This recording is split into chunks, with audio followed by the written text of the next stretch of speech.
Hayat Universal Bilingual School, known as HUBS, is a school of 1,200 students from pre-K all the way to grade 12. We follow the British Columbia Canadian curriculum as well as the Qatari Arabic curriculum. We have 2 complete language programs. We have the British Columbia English program, and we also have the Qatari Arabic program and Islamic program. The thing that really sets the school apart from other schools is the fact that we are basically an international community of teachers. A lot of us are Canadian, and we're delivering a Canadian curriculum to nationals from Qatar. Teaching British Columbia curriculum in Qatar, in particular to Qatari students, is quite exciting. We get to integrate these 2 worlds, and we kind of tie them together, because you take like this Western curriculum, right? This curriculum that integrates globalism and individuality and appreciating others' points of view and others' life practices and other cultures. It integrates the morals and the great things that come from religion here, and also the great things about the way we learn from BC in the Western world.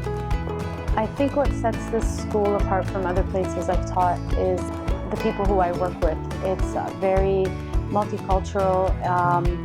People are very supportive of each other. We're like a big family. I think the level of support compared to other schools, like teaching back in Canada, you're kind of left on your own, left independent, do things, whereas over here there are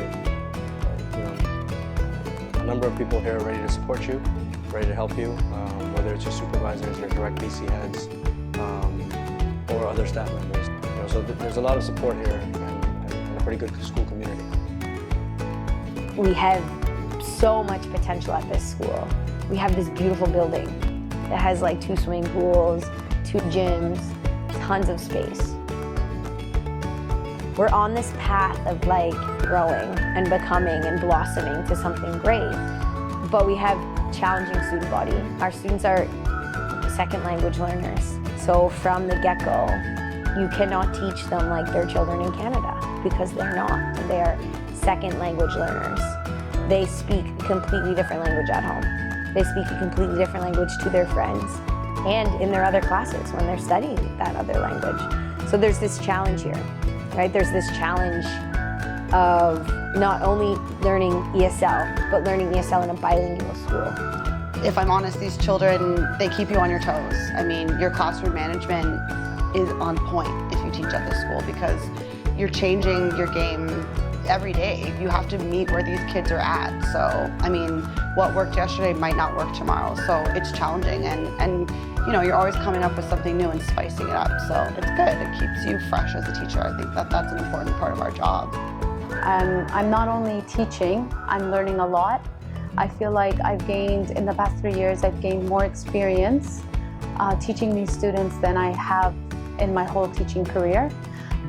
Because every student brings, and every class that I have brings something different, and the challenges keep me going, and it's actually, these challenges are my way to motivate and encourage myself to learn more and be better.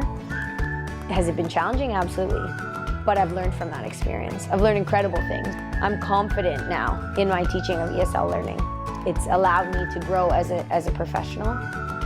The admin here wants you to try new things. So, I mean, it's kind of open for you to do whatever it is you want to do. And if you implement something, they actually appreciate it. Instead of discourage you to kind of fit this mold that they've already created, they want us to create new molds and new ideas and strategies that will be successful for all of us. So they actually encourage that. I think there's a very close sense of community.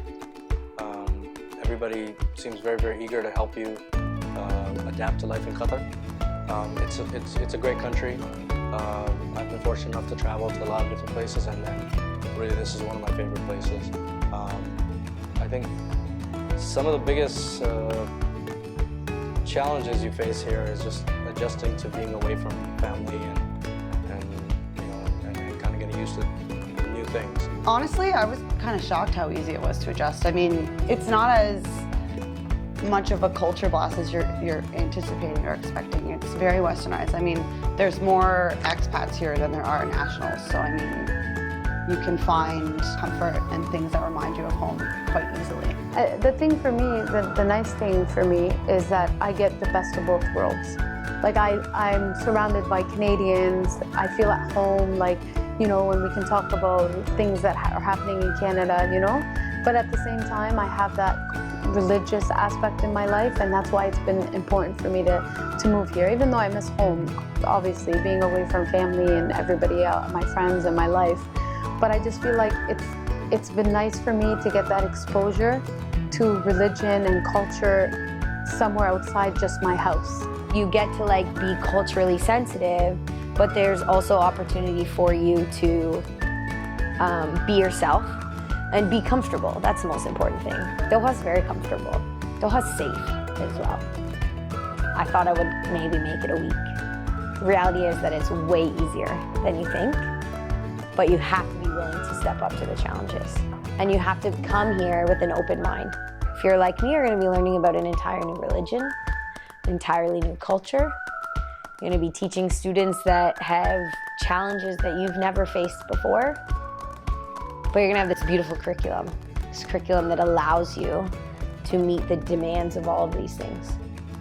What I really like about the school as well is the fact that it's taking these Muslim children and it's giving them that curriculum and that insight and that education into being more global and to understanding the world and to build that tolerance, you know?